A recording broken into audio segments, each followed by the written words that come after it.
performing necessarily and not really promoting the music. And I had also been working on the side with people like Michael Bearpark again and Peter Chilvers. So for me, recording, writing, it was always a major part of my life, even during the point when I wasn't performing much with No Man. Where was mixed feeling about, Tim Wilson going to this, Porcupine Tree phase and leaving No Man's behind and leaving you behind, and it's. Well, yeah, yes and no. I mean, he wasn't leaving me behind in the sense that we were still writing a lot, a lot of music. So it never felt that No Man was dead, because during that whole time we wrote Wild Opera, Dry Cleaning Ray, the basis of what became Returning Jesus. So we'd always kept in touch and we'd always kept writing. And also I was kind of very aware that Porcupine Tree's success would lead to people discovering No Man and lead to people discovering the work. Yeah, absolutely. And I also supported Porcupine Tree a few times during that era as well. So I was always connected. And it wasn't only Stephen. Richard Barbieri I'd worked with a lot beforehand, including the album we'd done together, Flame. Chris Maitland had been the drummer in No Man. Colin Edwin was somebody who used to attend early No Man rehearsals when he was a teenager. So, these are people that I knew very well, and I'd occasionally said, I'd support them. So, I was genuinely happy for their success because they were talented friends. And I also knew that, people would discover my music through their success. And as I said, I think that weirdly during that time, No Man made some of its most experimental music in Wild Opera and some of its most emotional and timeless music in Returning Jesus and Together with Stranger. Yeah, I think at the time I want to read the quotes. I read that somewhere when I was preparing for the interview about No Man. It says the band was called a conceivable the most important English group since Smith, describing it as probably the most underrated band of the last 25 years. That's amazing. That's a quote from I don't know, a magazine or somewhere. It came from the web. Yeah. Well, listen, I mean, I think when we were going in the early 90s, there was an expectation we might be a lot bigger than we were, and so we got a lot of attention from the music papers, and it was very positive attention. Very good. I also do you think in any way No Man was benefit in a way to the interest of progressive music? Was the pop, was the rock, and there was a big crowd of folks all over the world that like more progressive music. There were a lot of progressive bands coming up there in the 80s and 90s. What do you think it was? You guys benefit that was No Man's was different? No, I mean, I think we benefited eventually from that. In the sense that Stephen and I were never shy of admitting what we liked. So for us, we liked cutting edge, we liked fashionable, but then we'd never deny that albums like Yes, Close to the Edge or The Lamb Lies Down on Broadway or Dark Side of the Moon were essential albums to us, and that we loved that music as much as anything else. So we were drawing on very eclectic music, and progressive music was certainly one of those things that we drew from. And I think that in a way that later Talk and David Sylvian and Kate Bush, maybe, I think we always operated in that grey area that drew from cutting edge electronica, singer-songwriter, jazz, folk, classical, progressive ambition. Because, you look at Talk, Laughingstock, and I could always hear aspects of maybe Stevie Winwood and Traffic in there. And it turns out that Mark Hollis was a huge Stevie Winwood and Traffic fan. So there are the roots of that in there. And I think that in the way that artists like, as I said, Talk, Japan, Sylvie and Kate Bush were embraced by progressive audiences, I think No Man were eventually as well. And that sort of came through Porcupine Tree's success as well. Absolutely. By the way, did you end up working at all with David Sylvian or at all? No. No, I mean, I've obviously worked with Jansen, Barbieri and Khan. I've had email contact with David Sylvian, so we've been in contact with one another occasionally, but that's it. Right. I admire the guy. It's but many musicians. Also another person who was important at the time, when you mentioned with Radiohead, Kate Bush, which had been, I think, Scott Walker, I suppose. Oh, Scott Walker, huge. Yeah, he's a guy, amazing. I think your boy had been compared a little bit to Morrissey and Johnny Marr. Mm-hmm. It's from the reaction from the Manchester. It's amazing, to be compared with them. Those are very good names as well. So yeah, I mean, it's a difficult thing. Obviously, I hope I've got my own voice, and I kind of come from a variety of schools because I grew up listening to crooners. I kind of got into to rock music at a certain age, and I'm sure that everything is in the end it comes through what I do. It's all of the influences plus the limitations of my own voice plus personality. I guess that's what the voice is. I mean, for me, writing music, singing, it's a very instinctive thing still. So when I create, it's very much in the moment.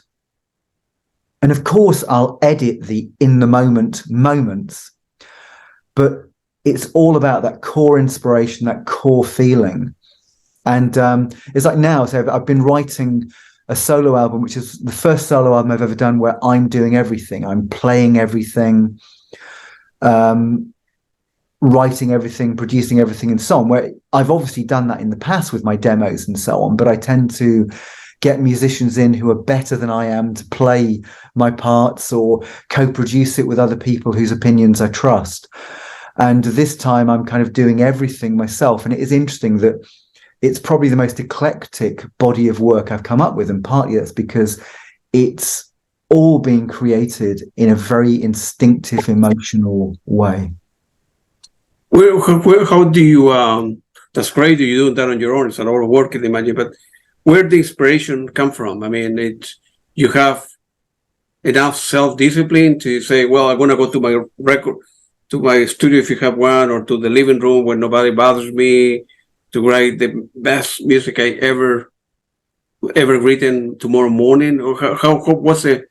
So you go to the supermarket to buy groceries and you drive in the car and you listen to the radio. Man, I like that tune. You want to write it down and go home and work on it, or how lyrics? Yeah, I mean, lyrics come anywhere. It's like you can be in a supermarket, in a car, watching a film, and lyrics will hit you at any point, and you have to write it down at that moment in time.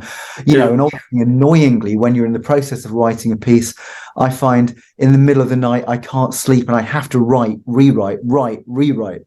So inspiration comes at any point, but musically, generally, it's if I'm feeling something, I can kind of pick up the guitar and chase that feeling or capture that feeling. Or if I'm just kind of writing on keyboard, certain sounds can inspire you, or just certain combinations, or you just accidentally hit on a chord pattern. And the thing is for me that I forget what I write. That is a big problem. It's good that I work with musicians who are a lot better than I am, because they can learn what I've played. Because often I will just write, I will forget what I've written because I've recorded it, and then write the vocal melody and the lyrics over this, and then develop the textures and what have you, the production styles.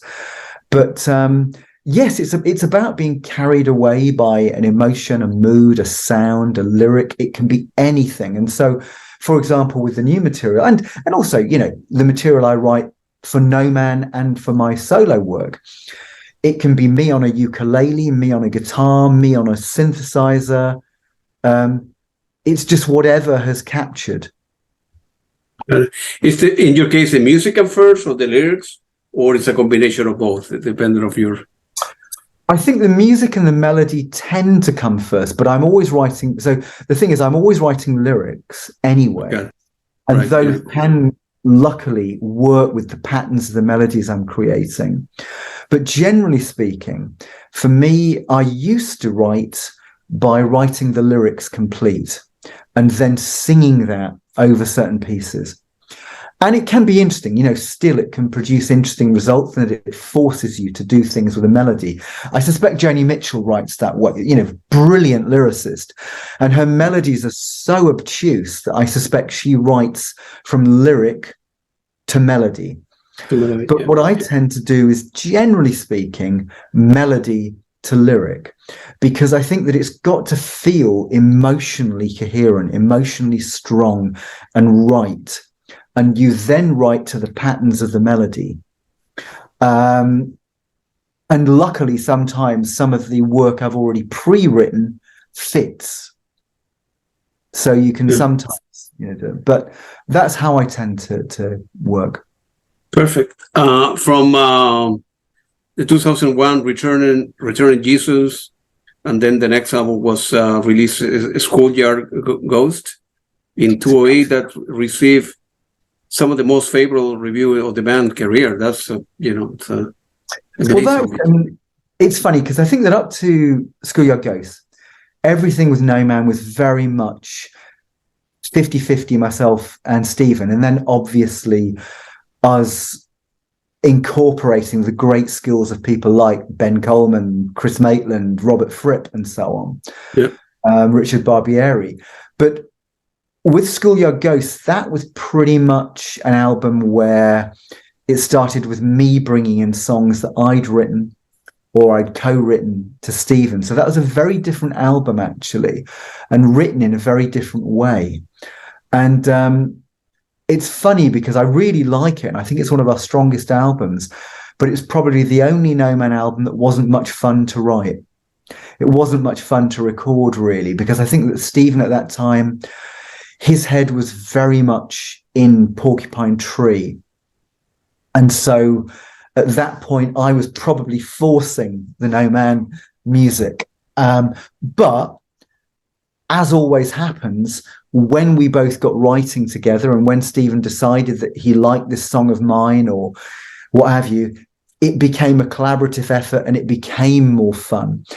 And by the very end of the session, and this tells you a lot about Schoolyard Ghost and a lot about the relationship I had with Stephen, we'd finally got True North right, and Stephen had added to my parts and written new things, and we got an orchestra. And at the very end of the session, both of us said, right, this is great, but we need one more piece. And Stephen picked up the guitar, and I sat next to him, and we wrote Wherever There Is Light in about 3 minutes. It was almost it was the time it took to record it, write it. It was there, like we used to do when we first started writing together. Wow. And and that was a 100% collaborative piece, and how the session ended, which is really positive. Yeah, amazing. Wow, amazing that people like yourself and Steve Wilson have the creativity to, put together a great song in 5 minutes or 10 minutes or whatever, So, I don't have that in me. I'm not creative. I work hard at things, without being a musician. Some things do take time. I mean, Angel Gets Caught in the Beauty track, one of my favorite No Man tracks. We probably weren't happy with that for about 4 years. There are about a dozen really different versions of that piece with works in progress. Lighthouse was another one that took us about 4 or 5 years. And in the case of Love You to Bits, that was a piece that probably took us 25 years to get right. Yeah, that's right. Because I suppose, as I say, like I mentioned before, I'm not a musician, right? I'm a consumer of your products, right? It's a diminishing return factor, right? Yeah, let's rewrite that a week. Let's rewrite that. No, I don't like the piece. Let's rewrite that. So it time, money, a year later, that you could, sort of opportunity cost, you could be doing something else. And yeah, maybe you improve it, easy for me to say, but maybe you improve the song, the track, the record, 10%, 15%, but you spend a year doing that. I mean, yeah, I think what's the balance between, hey, it's good enough, let's put it out there, let's tour versus, well, I think you've just got to feel that something's right, really. And the same goes with my solo work. Certainly the last two albums have been very much written now, in the here and now. Yeah. But the first few solo albums might have been tracks I'd written over a period of years, or rediscovering a track that had been abandoned and then thinking, okay, that's got real potential. Because I find a great kickstart to creativity is, if I'm not feeling in the mood to write, rewriting an old piece or re-recording an old piece puts me in the frame of mind for writing. And that happened with a track like Sing to Me, which has been one of my most popular solo tracks. And that was a 1 minute, 20-second No Man fragment from about 1994. And I'd forgotten we'd even written it. And I heard it and thought, oh, this is really interesting. And then expanded the lyric, expanded the melody. And I got in the studio with Stephen Bennett, who helped me develop the track. And so it became a brand new 5.5 minute piece, Sing to Me, which was from the core of a 1 minute 20 No Man track. And it was never right in 1994, but it felt right in 2015. So, yeah, I think you've just got to feel. So, when I'm writing pieces at the moment, one piece felt exactly right, almost in the moments it was written. But I've re-recorded the vocal on and off over the last 5 months just to get the phrasing the way I want it. It's not necessarily about technical perfection. It's about the emotional commitment to it. And again, with vocals, sometimes you've got what you want instantly. Other times you've got to re-record until it's right. So one album, Lost in the Ghostlight, I would have re-recorded lots of those vocals. It may not sound like it, 50 times. Wow. Sometimes more than 50 times, just to get the right phrase. And then other pieces on, say, Late Night Laments, it's maybe what had been written at 3 a.m. and just felt right and still feels right. Wow. Things, yeah. How you go back to the old stuff? You have like several computers, several hard drive that you have stored the stuff, and you say, man, you listen to by accident, I don't know, in the radio shopping, man, I like the lyrics and remind me of a track that I wrote with Steven 1987, 1983, whatever. How you remember what the stuff is? To be honest, sometimes I don't remember. Basically, I keep all of the recordings, as you said, on a hard drive. And then sometimes I go back to songs where I'm thinking, what the hell's that? I'd forgotten the title, or That's right, yeah. And it's great. I mean, sometimes you'll find near complete pieces and thinking, why on earth did I abandon that in 2018? That's right. But you did, but partly you abandon things because something else takes over. So you're in the middle of writing 4 or 5 tracks, but hey, I'm now working on Flowers at the Scene, or I'm now working on Love You to Bits. You ignore that, you forget it, and it's only about 2 or 3 years later you realize that you'd written these pieces, and you go back and you hopefully perfect them. Yeah. Love You to Bits, the 2019 album, is very good, actually. I mean, the period No Man, work with Steve Wilson, you doing other stuff, Steve Wilson doing other stuff with other bands of the world. You guys come together to a masterpiece. Come together 5 years later, you phone up, hey, Steve, I have working in this track. You said to me, okay, that sounds good. Okay, let me take a week off for my work, meet you in London or whatever, and then those work. So it's amazing, it's great. With Love You to Bits, I mean, basically, Abandoned Dancehall Dreams, my first solo album, was going to be a No Man album, because I brought it to Stephen like I did Schoolyard Ghosts, and basically that was going to be the next No Man album, but with Stephen's additional writing. He would have, obviously altered a few of my things. And he was very busy working on The Raven at that time. And he just said to me, look, I think you've got a solo album here. just release it yourself. I'll mix it. And so that's where the solo work started. But yeah, we continued to meet up, and Love You to Bits, we developed a bit further in 2013 and 2015. And then in 2019, we thought, right, we're going to finally do this. And you're right. I just went to Stephen's studio in London, and we just dedicated time to making it right. And that was like we used to write in the old days. It was just me, Stephen, the studio, and ideas flowing out of both of us. And it was great fun. And the genesis of that album was a 1994 pop song, about 3 minutes. We developed it a bit further over the years, an 8-minute piece.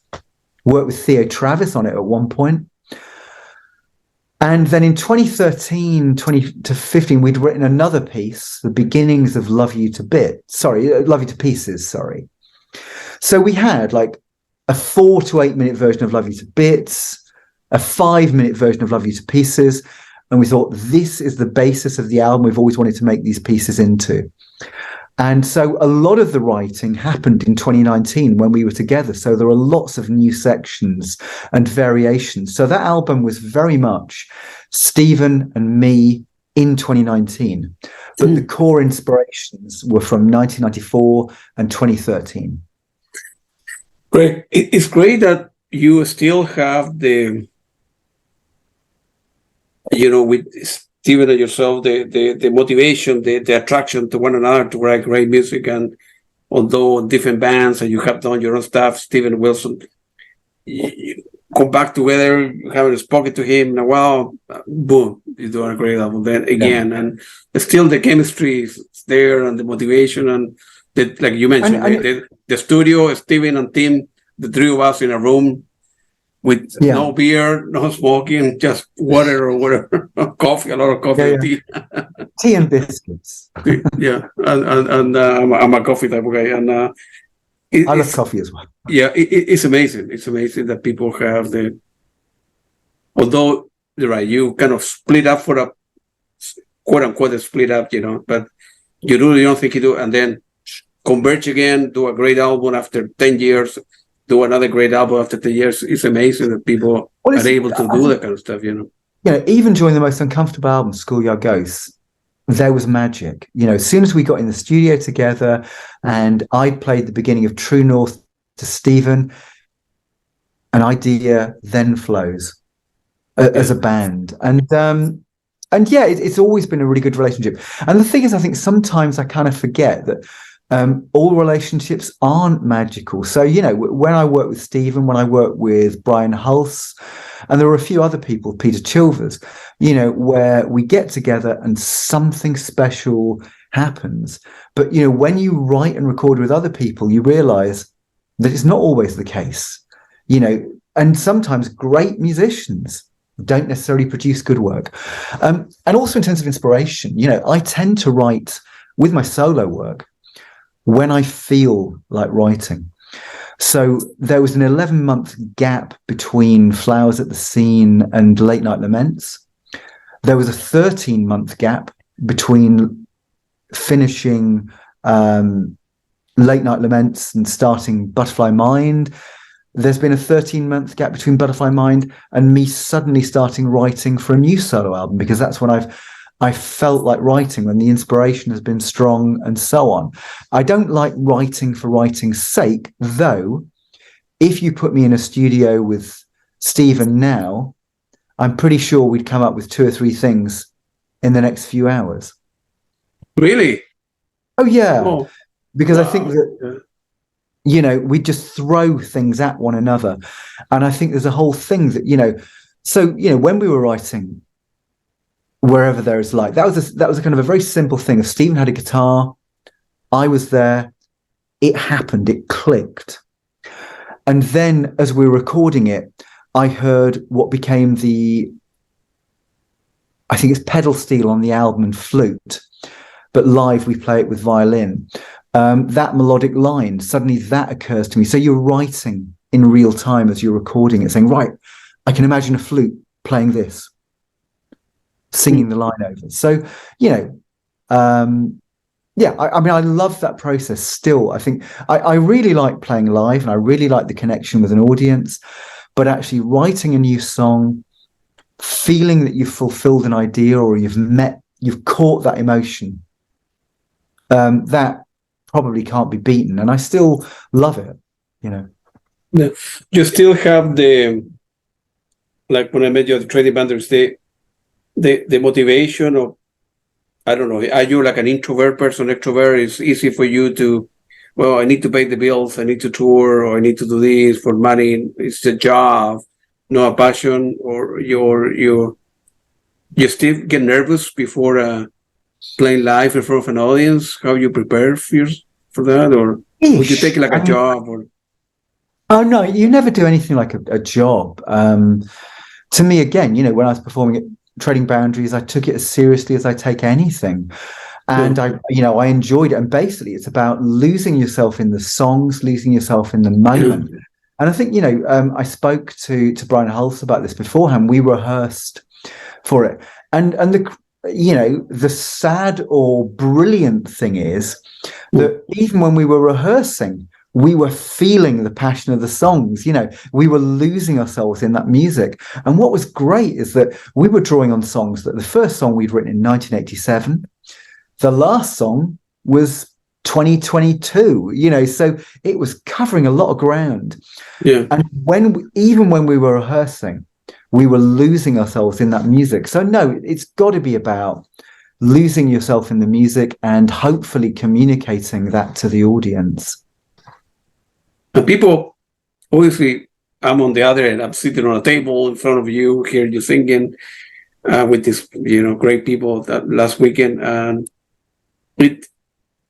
for me, it feels different when I see the enthusiasm, the motivation for the art, and not taking that as a job. And I wish I was somewhere else, but I'm getting paid whatever X number of pounds to perform, so I need to do the best I can. Versus, man, the guy is really enthusiastic. He's very happy to be here.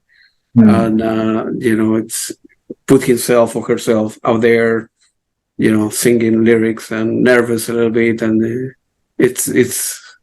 I'm able to sense that when it's, I don't know, for a consumer point of view, right? So. Yeah, I mean, in terms of nerves, I've not really suffered from stage nerves. The only time I've suffered from stage nerves was when we did the No Man reunion in 2008, which was recorded on mixtape. Yeah. And I had a terrible cold, so I couldn't sing properly. And it was the first time No Man were playing for 15 years. So I was kind of heartbroken that I couldn't sing properly. I couldn't reach the notes. I couldn't express myself. But it was emotional maybe because of that, because I was nervous and I couldn't reach it. So it was a good gig, but it was annoying that it wasn't as good as it could have been. And when I did my first gig after the pandemic, and it was in Liverpool, and it was with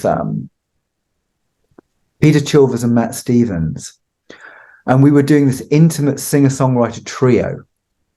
And that was kind of slightly nerve-wracking, saying, God, I've not played here now. I've not played for a couple of years post-pandemic. And it was a very different band, because the previous band I'd been with was a kind of 6-piece rock band. This was a 3-piece intimate textual singer-songwriter. So that was, interesting. Plus I'd never played in Liverpool before, and I don't know why that was kind of also a big thing. It was like but yes, generally speaking, I don't really have nerves. I have a sense of excitement of wanting to perform that song, because weirdly, I kind of, when it works and it sounds good, I just absolutely love being lost in the song and singing and projecting that. Being lost in a song. Oh, that's the best way to put it. Maybe you should write the lyrics, say that the title of I think the Pointer Sisters might have got there before me with Lost in Music. Yeah. How are we doing on time, Tim? Are you all right for the moment? Though I'll have to eat at some point, and I've got another Zoom in about half an hour. Should we stop it and then get together when you have the time to do part 2? Because still we have a lot of things to cover. If you'd like, yeah. And the record label. And then I want to talk about the record label, the work that you have done on your own, Stephen Wilson, and a bunch of questions that I want to ask you about. And you are a great person, a great musician, and I love your music. And I have a great admiration for Stephen Wilson as well, and Porcupine Tree and all. You have people from Japan, and so it's a pleasure for me talking to you. I could call you every week. Thank you. All right, so let's stop here. It was very nice talking to you, and I will send you an email. We can do part 2 whenever it is convenient to you, if you have time tomorrow or this afternoon or whatever, and then we take it from there, man. Okay. Thank you very much, Tim. My pleasure. Appreciate it. Thank you. Bye. Bye.